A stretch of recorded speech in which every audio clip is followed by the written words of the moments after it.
네, 여러분 반갑습니다. 시바쌤입니다. 자, 오늘 세 가지 질문 공략해 보도록 하겠습니다. 자, 시작하기 전에 구독, 좋아요 부탁드리면서 바로 시작해 보겠습니다. 자, 신입사원과 경력직의 차이는 무엇입니까? 이건 신입도 질문을 받으면 난감하고 경력직 분들도 중고 신입 분들이죠. 분들도 질문을 받으면 난감합니다. 자, 이건 간단해요.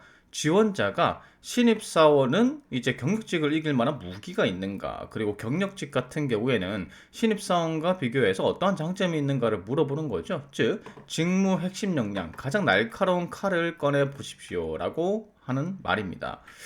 자, 중고 신입은 맥락은 간단합니다. 중고 신입은 경력자가 우수한 건 당연합니다. 저는 경력자예요. 그래서 증거가 이렇게 있죠. 이래서 신입보다 뛰어납니다. 이렇게 답변을 하셔야 되고, 신입도 중고 신입보다 뛰어난 신입도 있습니다. 그 근거는 요겁니다. 이런 식으로 답변을 하셔야 되는 거죠. 자, 여러분들이 잘못 답변하시는 게 경력이 1, 2년이 있으신 중고 신입들, 3년 있으신 단순히 회사 생활을 해봤기 때문에 이런 점도 뛰어나고 회사 생활을 해봤기 때문에 사람도 잘 상대합니다. 이런 식으로 답변하시는 경우가 많은데, 이렇게 답변하시면 경쟁력이 전혀 없습니다. 중고 신입분들은요, 경력 기간 중 비슷한 업무를 해봤습니다. 그래서 이러이러한 전문성, 역량을 향상시켰기 때문에 신입보다 낫습니다. 이런 식으로 답변하셔야 되는 거고요.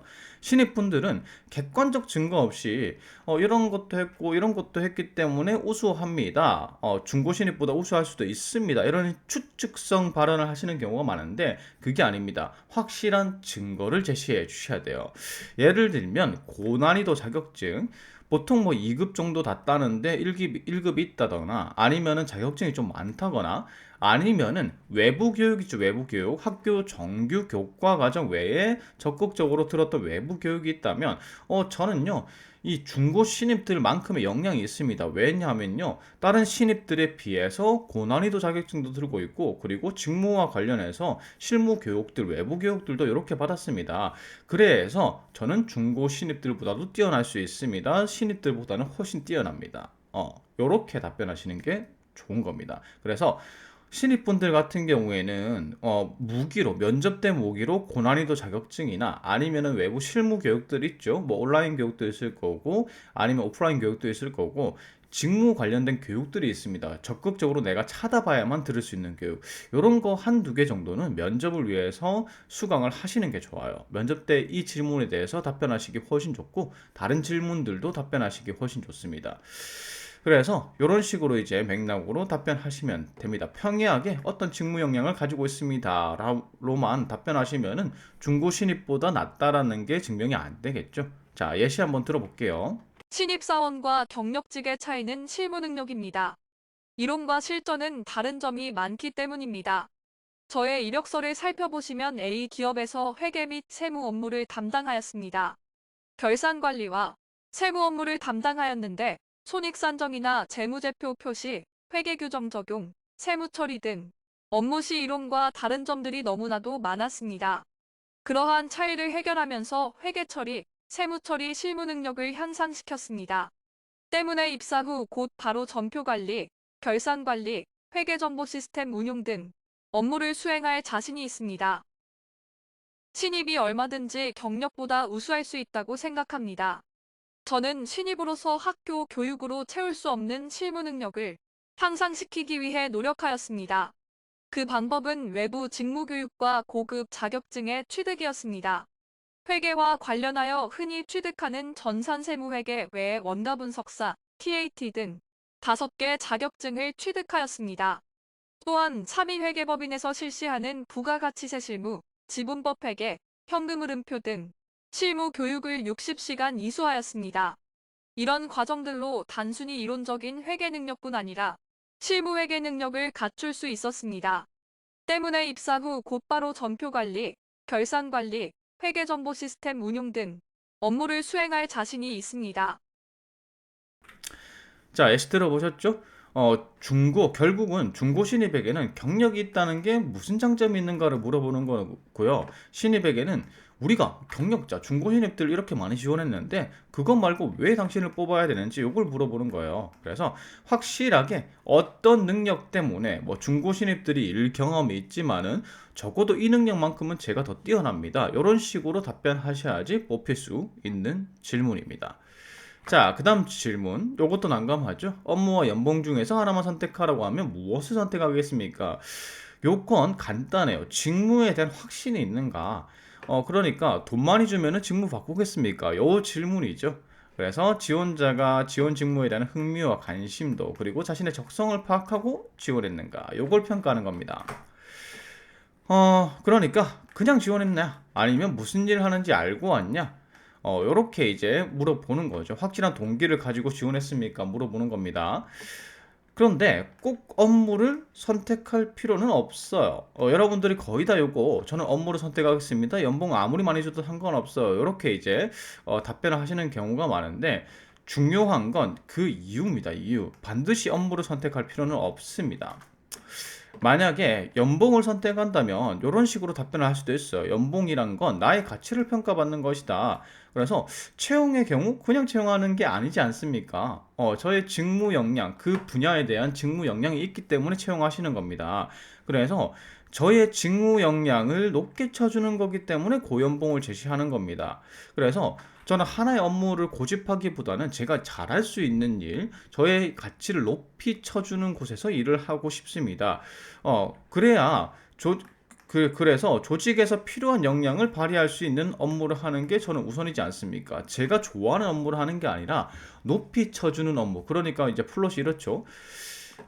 제가 좋아하는 업무를 하기보다는 저를 높이 쳐주는 조직에서 일하고 싶습니다. 그래서 높이 쳐준다는 건 고연봉을 주는 거예요. 그래서 조직에 도움이 되는 데서 일을 하고 싶기 때문에 저는 연봉을 선택하고 싶습니다. 이런 식으로 답변을 하는 거죠. 자, 업무는 이렇게 답변하시면 됩니다. 사실 저는 신입사원의 초봉 차이는 크지 않다고 생각합니다. 그리고 지금 제가 지원한 분야가 꾸준히 준비하고 관심을 가져온 분야고 영향도 향상시켜 온 분야이기 때문에 제가 잘할 수 있는 맥락은 똑같죠. 연봉 선택하는 거하고 잘할 수 있는 업무를 하는 게 중요합니다. 그래야 조직에 도움이 되지 않겠어요? 그리고 신입사원 연봉은 크지 않기 때문에 제가 잘하고 관심 있는 업무 분야에서 일을 한다면 역량도 꾸준히 향상시킬 거고 저의 적성도 맞기 때문에 그에 대한 노력으로 향후 고연봉을 받을 수 있다고 생각합니다. 이런 맥락으로 답변하시는 거죠. 답변 맥락은 똑같아요. 제가 연봉을 선택하든 업무를 선택하든 그에 따라서 제가 조직에 도움이 되는 사람이기 때문에 이걸 선택하겠습니다. 이런 맥락의 답변인 거예요. 자, 예시 한번 들어보죠. 저는 연봉보다 업무가 중요합니다. 신입사원 초봉의 격차는 심하지 않고 자신의 직무에 대한 확신과 전문성으로 성장한다면 자연스레 연봉 수준은 따라온다고 생각합니다. 안전관리 직무는 제가 꾸준히 관심을 가지고 준비한 직무입니다. A공사의 안전관리 직무는 안전문제 예방 및 작업 환경 조성인데 전기, 가스 시설까지 보유하고 있어 이에 대한 전문성이 필요합니다. 때문에 전기기사 자격과 가스시설 안전관리를 위한 가스기능사 자격을 취득하였습니다. 저는 연봉보다는 업무에 대한 확신 때문에 A공사 안전관리 직무에 지원하였고 그에 걸맞는 인재가 되기 위해 노력하였음을 말씀드립니다. 저는 업무보다 연봉이 중요합니다. A공사의 안전관리직의 연봉은 미리 조사해 보았으며 제가 생각하는 수준 이상입니다. 이렇게 연봉을 중요시하는 이유는 연봉이라는 것은 그 사람의 직무 역량에 대한 가치이며 높게 평가받는다는 것은 객관적으로 그 기관에 필요한 인재라는 것이기 때문입니다. 또한 A공사는 순환직무제를 실시하고 있어 하고 싶은 업무만 하는 것이 아니라 기관의 필요에 따라 업무를 배정받아 그 역할을 수행해야 합니다. 이러한 점을 알고 지원했기 때문에 하나의 업무를 고집하기보다 다양한 업무 수행을 염두에 두고 그에 걸맞은 역량을 개발할 자신이 있습니다. 자, 예시 들어보셨죠? 업무로 답변하든지 연봉으로 답변하든지 그것을 추구하는 것 자체가 조직에 도움이 되기 때문이라는 맥락으로 답변을 하시면 됩니다. 자, 그리고 하나의 팁을 더 드리면요. 연봉으로 답변하실 경우 이런 식으로 답변하셔도 됩니다. 사실 메이저 공공기관 있죠. 메이저 공공기관들 같은 경우에는 이 지역마다 순환을 하게 되는 경우가 많습니다. 오지 근무를 하게 되는 경우가 많은 거죠. 그래서 그리고 직무순환제로 해서 어떤 한 일을 하면은 다른 업무로 또 순환을 시키죠. 계속 그 업무를 할 수가 없습니다. 그렇기 때문에 그런 걸 맥락으로 답변을 하셔도 됩니다.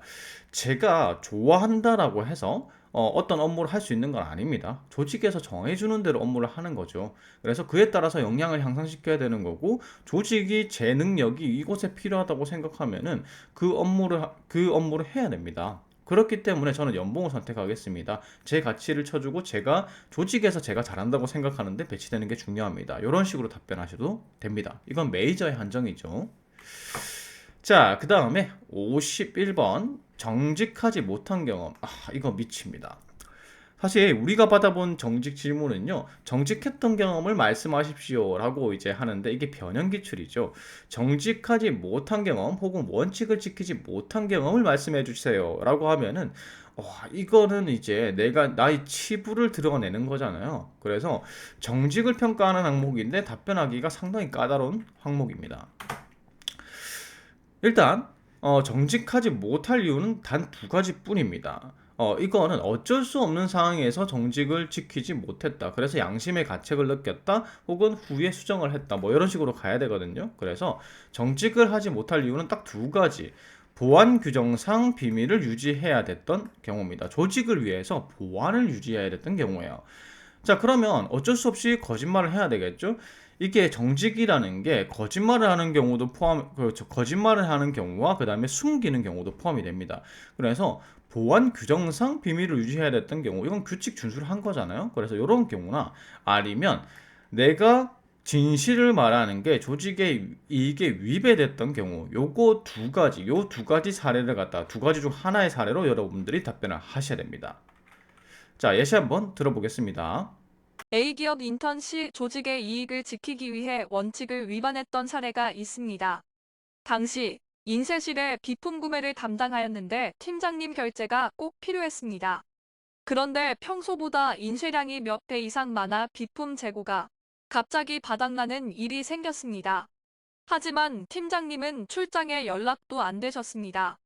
당장 하루 버틸 정도의 재고만 있었고, 배송 기간을 생각하면 당장 주문해야 했습니다. 업무가 마비되면 안 되었기 때문에 우선 주문을 했고, 그 상황을 문자로 팀장님께 공유하였습니다. 출장에서 돌아오신 팀장님은 잘 처리했다고 비품 떨어지는 게 더 큰일이라고 말씀해 주셨습니다. 그때의 경험으로 규정은 조직의 이익을 지키기 위한 장치인데, 규정 때문에 조직의 이익이 위협받을 경우는 신중히 결정해야 한다는 것을 깨달았습니다. 자, 들어보셨죠? 일단은 원칙 또는 상사의 지시가 중요하기 때문에 비밀 유지를 위해서 진실을 숨겼다. 요거로 가시거나, 아니면 원칙을 지킬 때 팀의 이익이 크게 위배됐다. 그래서 뭐 이런 거 있죠. 팀의 이익이 크게 위배가 되거나, 아니면은 내가 원칙을 지킬 시에 업무 마비가 오는 상황, 어쩔 수 없이 위반했다. 요 사례로 가셔야 됩니다. 그래서 저는 요런 경우가 아니라면 무조건 정직함을 유지합니다. 이런 이제 내가 내 아이 행동이 팀에 피해가 가거나 아니면 그게 규정 위반일 때만 어기는 사람이지, 그것 외에는 저는 정직함을 지킵니다. 이런 식으로 답변을 하셔야 되는 거죠.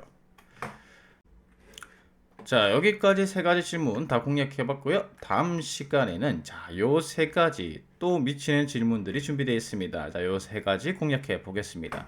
제 영상이 도움이 됐다면요, 구독, 좋아요 부탁드리겠습니다. 감사합니다.